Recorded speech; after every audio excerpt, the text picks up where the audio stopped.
Et salut YouTube, c'est Fiz. Aujourd'hui on se retrouve pour une nouvelle vidéo qui va traiter du deck Nilajana. Alors, Nilajana c'est quoi? Nilajana, déjà il faut savoir qu'il existe en plusieurs versions. Il existe une version sans le temple englouti, qui est cette carte qui est plutôt incroyable, et qui vise à être beaucoup plus aggro. Il existe une version Ezreal Nila, qui a pour but de miser tout sur le site et ensuite de la wincon d'Ezreal pour gagner une game en un tour. Et on a cette version-là, du deck qui pour moi est entre guillemets la plus stable. C'est-à-dire que on est sur un mixte de contrôle et de pioche, tout simplement. Donc là, le but du deck, c'est pareil, on va tempo jusqu'au temple. Et en fait, tout le long de la partie, ce qui va se passer, c'est qu'on va avoir tellement de pioches qu'on va finir par outvalue l'adversaire.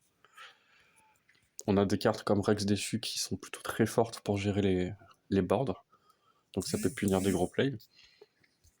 Et on a beaucoup de cartes comme Sage Timonier qui permet de cycler les cartes tempête, voilà.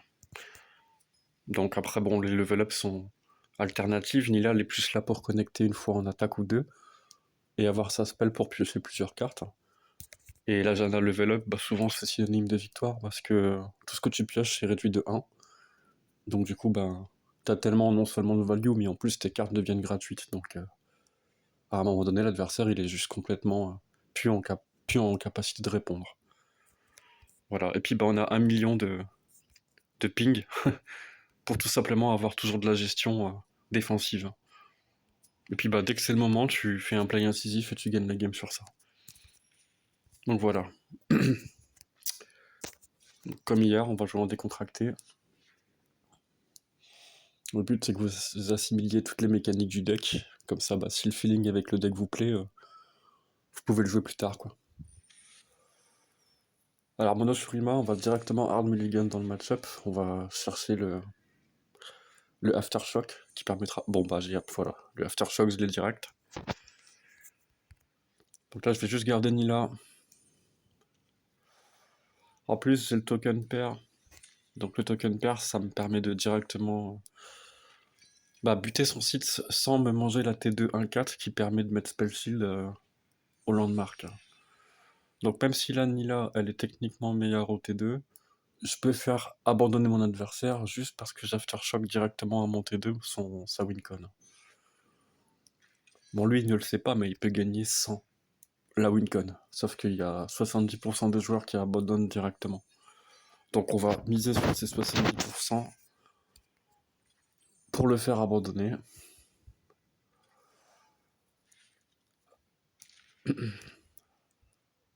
Ok, alors ça va, lui, il est quand même au courant qu'il peut gagner la game quand même, donc ça va, c'est pas non plus un noob. Donc là, j'ai perdu en tempo, du coup, sur ça. Ok.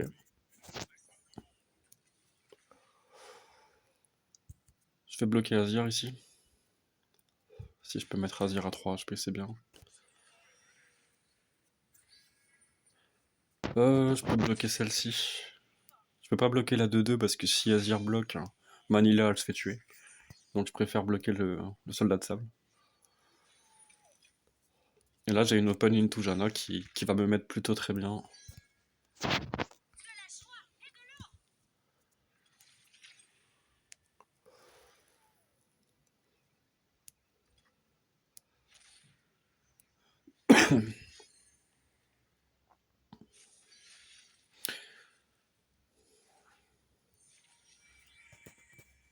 Il est en train de bien setup le... Il setup super bien ses wincon. J'ai l'impression qu'il joue plutôt bien son deck, donc ça c'est une bonne nouvelle pour nous.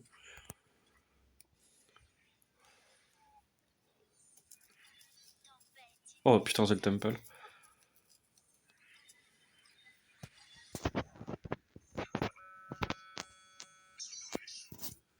3 sur 4, ok.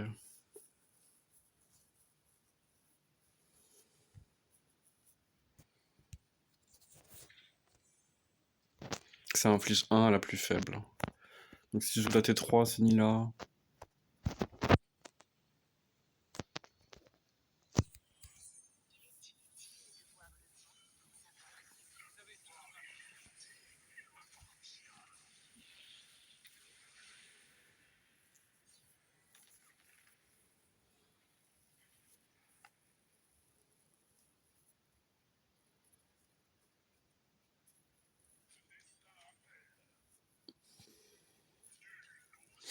Ça, c'est une grosse erreur, hein.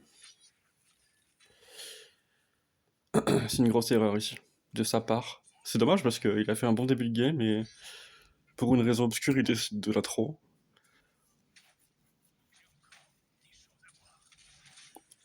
Donc là, il faut d'abord tuer le... Faut tuer elle, parce qu'en fait, le site va directement tuer Manila. On peut laisser Azir en vie, puis on va setup directement le temple ici. On peut piocher en fugace, puisqu'en fait, toutes les cartes fugaces vont se recycler par l'intermédiaire du temple. Vous allez voir que Nila, elle va évoluer très rapidement.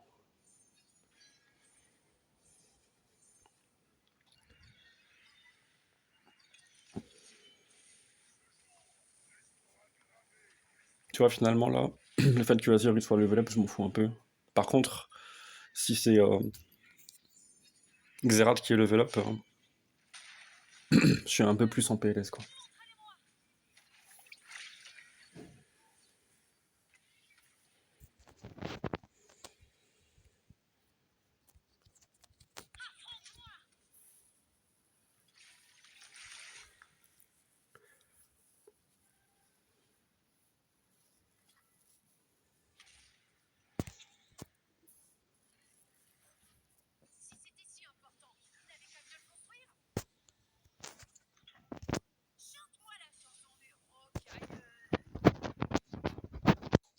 Ça bug, hein.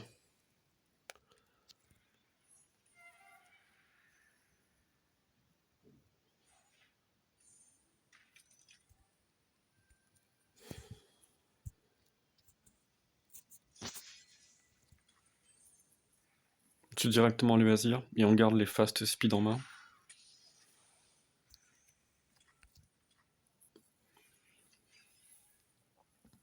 Ok, le Rux, il est incroyable ici.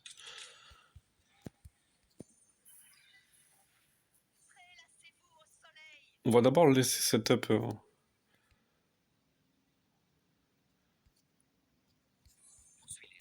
S'il peut développer son Azir avec plus de, ouais, voilà. Comme ça, ici, on peut faire directement un premier Rex. C'est quoi le mieux ici? Ouais, faut faire le Rex maintenant.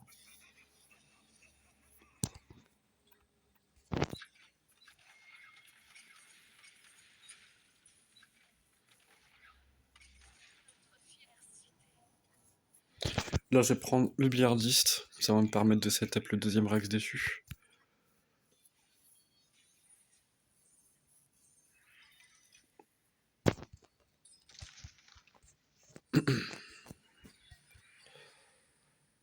Faut le faire de façon incisive. On va d'abord faire le spell de Nila.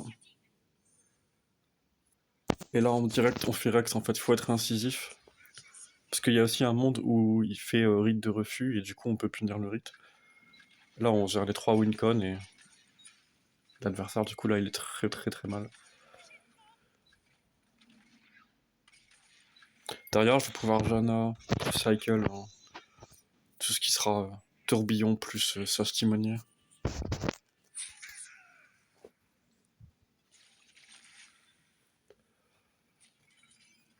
Et là, il y a l'étal. C'est une fan game ici.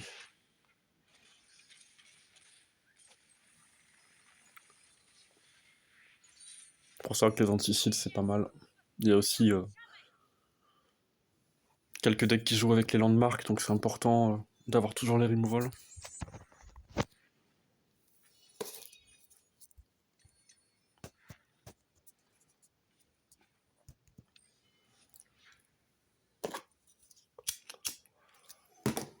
Finalement, ce qu'on a peur, c'est de se manger les landmarks removal également.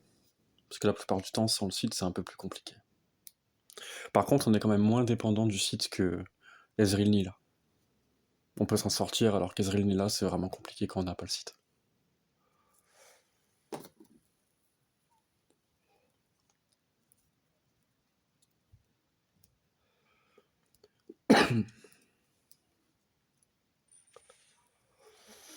Bon, là, ça a cuisiné.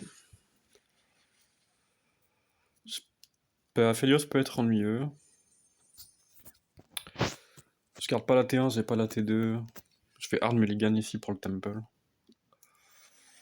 J'ai peur aussi d'une spell asset qui pourrait oblitérer mon site, hein. Étant donné que sa version elle est inconnue, je sais pas ce qu'il joue.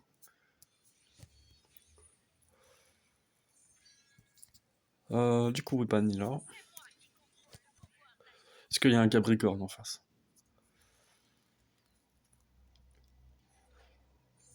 Ok. Spell Shield ou Surpuissance a été mis sur l'une de ces cartes ici.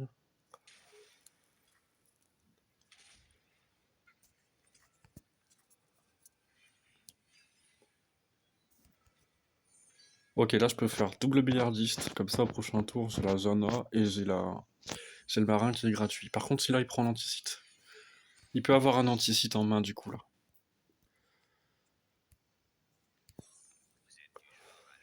Falloir être vigilant. Après, si je le pioche en fugace et que j'avais pas Jana, j'aurais été obligé de commit le site. Est-ce que tu l'as de 2 maintenant ou pas? Non, on reste sur notre plan de jeu. Va falloir être incisif pour qu'il dépense ses spells. Ok, j'ai le temple. Notre objectif c'est qu'il se mette en dessous de 2 mana ici. On va développer.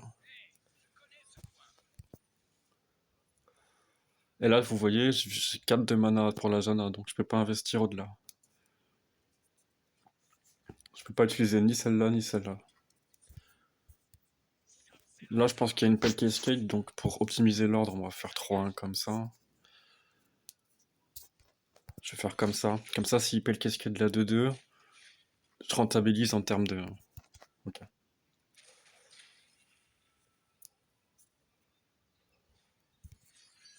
Ah, c'est cher. Ça, c'est super cher payé.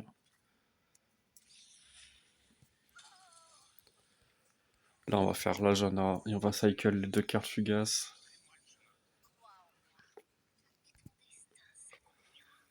Là, il a dépensé pour moi beaucoup trop cher. Ça va être compliqué pour lui de revenir dans la partie. Alors, le 3 mana Temple, il va pas le voir venir, perso.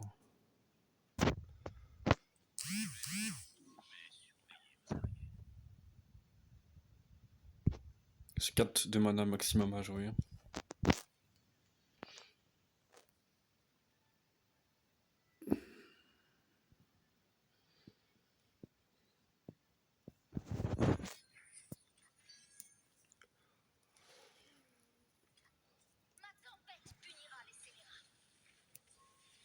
Je sais pas pourquoi il attaque pas.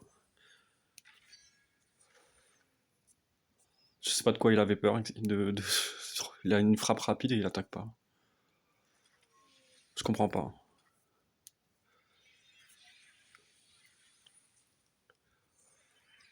Là, on peut punir ici. Oh là, j'ai le Rex. Oh putain. Le Rex, il est à 6. On peut open Rex directement. Faut être incisif avec les Rex, hein. Pour le joueur en mode phase 2, il faut vraiment que t'aies perdu en tempo, en early, et que après tu punisses, mais la plupart du temps, c'est mieux d'être incisif avec. Donc là, on suppose qu'il avait le landmark removal, c'est pour ça que j'ai pas open avec la torrent.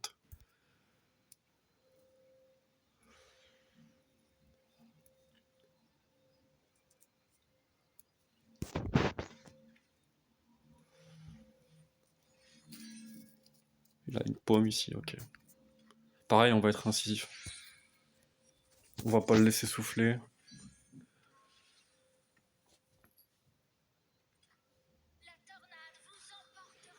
5, 6, 7. Parfait, j'ai une place du coup. Pas besoin d'avoir beaucoup de mana, je vais juste cycler ma fleeting ici. Dommage. J'ai repioché la fleeting, ça c'est unlucky.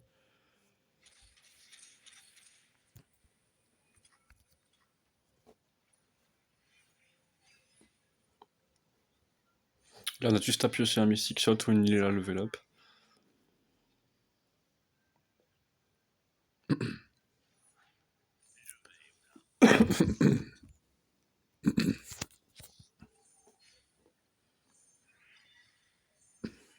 Ok. Il a toujours la mana pour Roger. Je vais bait avec une Nila en first ici. Comme ça, s'il développe une carte en plus, ben, il se met en dessous des 4 mana et je peux tirer mystique. Pareil, s'il attaque, je bloque et je vois s'il a refuge spirituel avant de commit le mystique. Là, je bait avec l'Aftershock.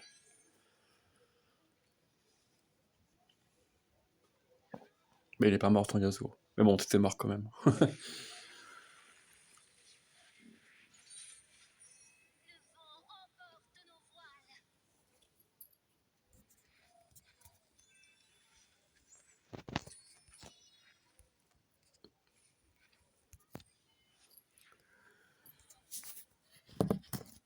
Je vais me faire une petite cigarette, un Peggy 18. Ne fumez pas.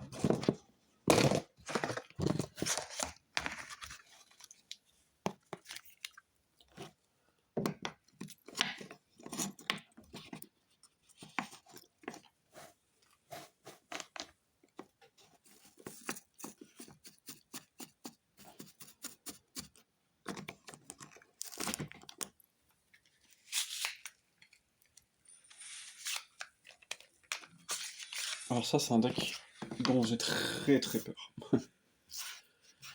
Alors c'est un deck qui pourrait être extrêmement vénère pour nous.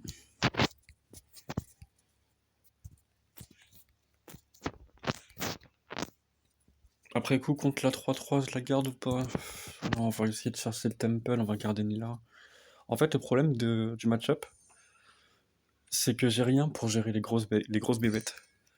Donc si Bard, il augmente trop vite Ilaoi, en fait, je vais jamais pouvoir rivaliser avec ça, Ilaoi. Et du coup, je vais me prendre des grosses starts de l'enfer et je pourrai rien faire.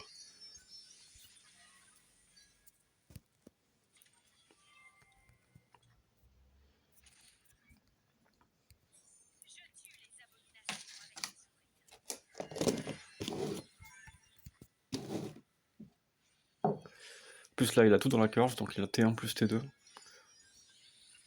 Tu sens que la game va devenir problématique. Euh...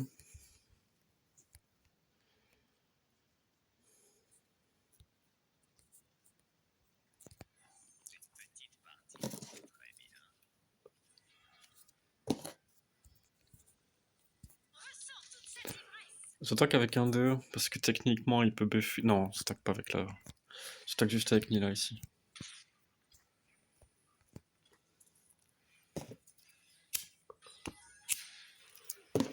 On n'a pas de Jana, c'est chiant.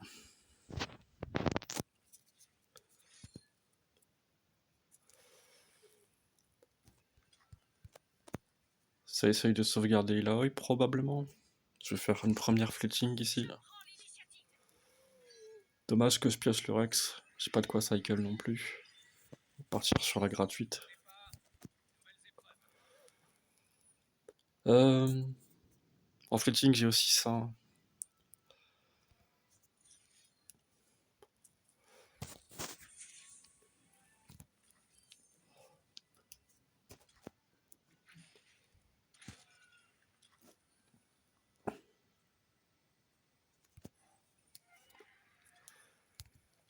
Ok, y a pas d'Illaoi, donc ça se passe bien.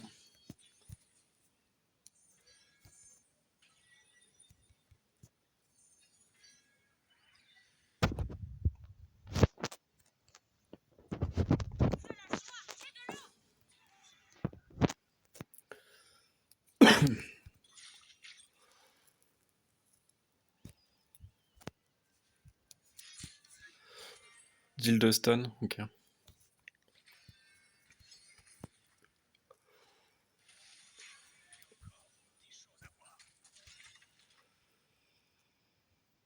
Euh...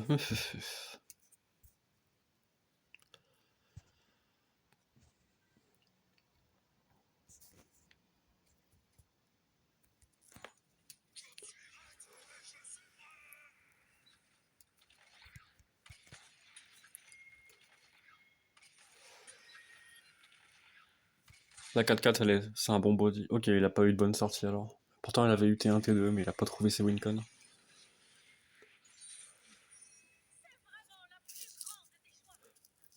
Voilà, ça c'était le genre de match-up qui aurait pu clairement dégénérer pour notre match-up à nous.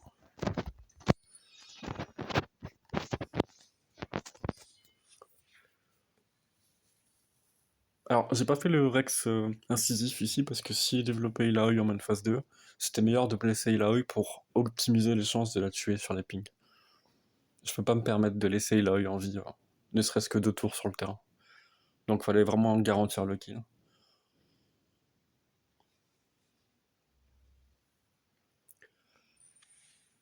Ah, et ça j'aime pas non plus, parce qu'en fait là on est sur un deck où en fait le gars il va ramp, et il va jouer une seule spell et invoquer la masse de dragon pour me tuer.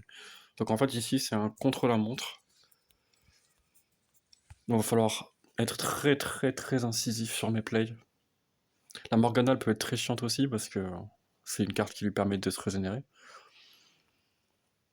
Et la T4 3-3 elle permet d'avoir 3 points de vie en plus et d'augmenter un emplacement de mana temporairement. C'est souvent une carte que tu vas jouer T7 avec 3 mana backup pour passer T9 et directement ramp et jouer la spell à douce au tour suivant.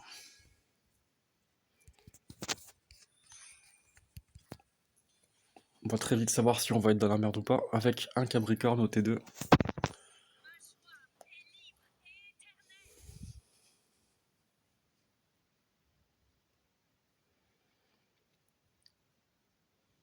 Les Rex ils vont être importants dans ce match-up là. Il faut que Temple il se maintienne bien et que mes Rex fassent tout le travail. Si lui il va dans son late game, je peux pas lui voler la game.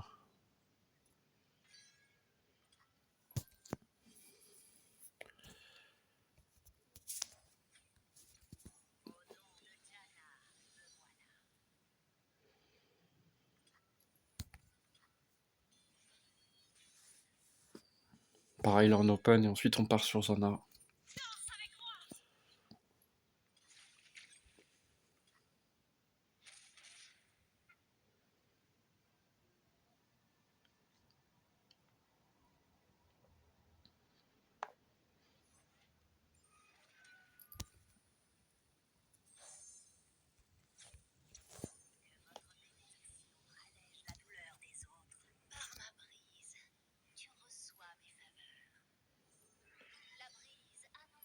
Alors le Temple à 4 il régale parce que du coup ça me permet d'avoir de pouvoir jouer des cartes en plus de setup.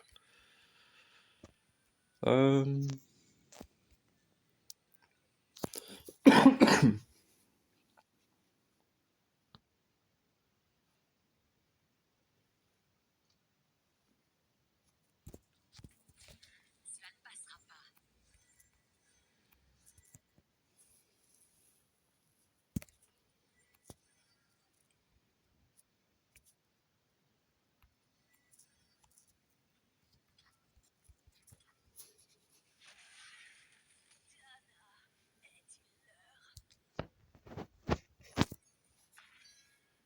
Est-ce qu'il a le spell à 7? Il l'a pas.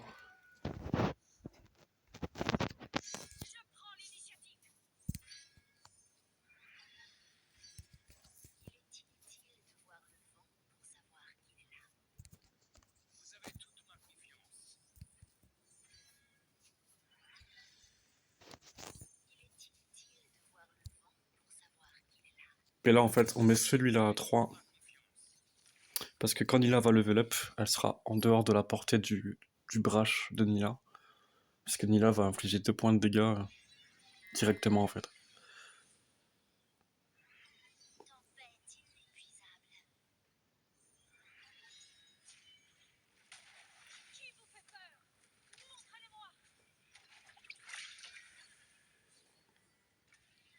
Oh putain le Rex.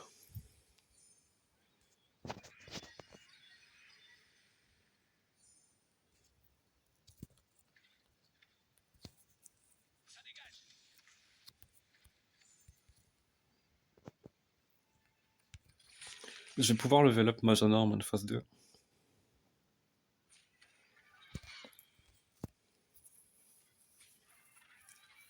Il prend trop de points de vie. Il prend beaucoup trop.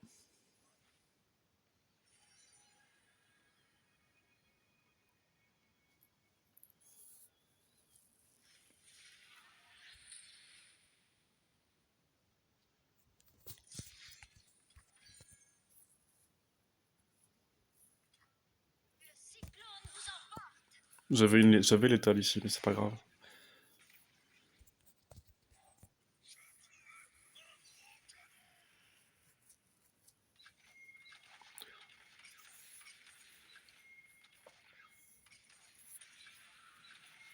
Je dis que c'est pas grave, mais si tu fais ça en compétition, c'est le meilleur moyen de perdre la partie, ce que je viens de faire. Mais c'est pas grave. Là, j'en ai un level up. Donc à partir de maintenant, les cartes que je vais piocher vont avoir leur coût réduite.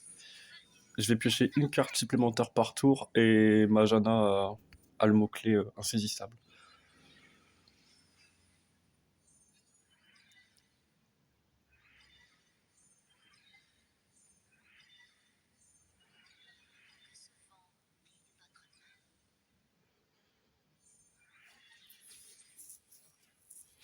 Capricorne qui arrive un poil trop tard.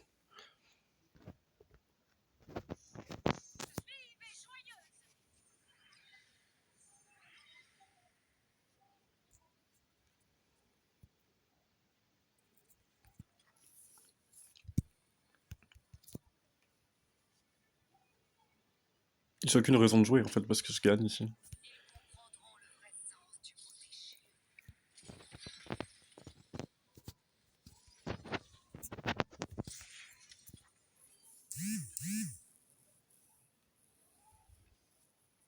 Ouais, voilà.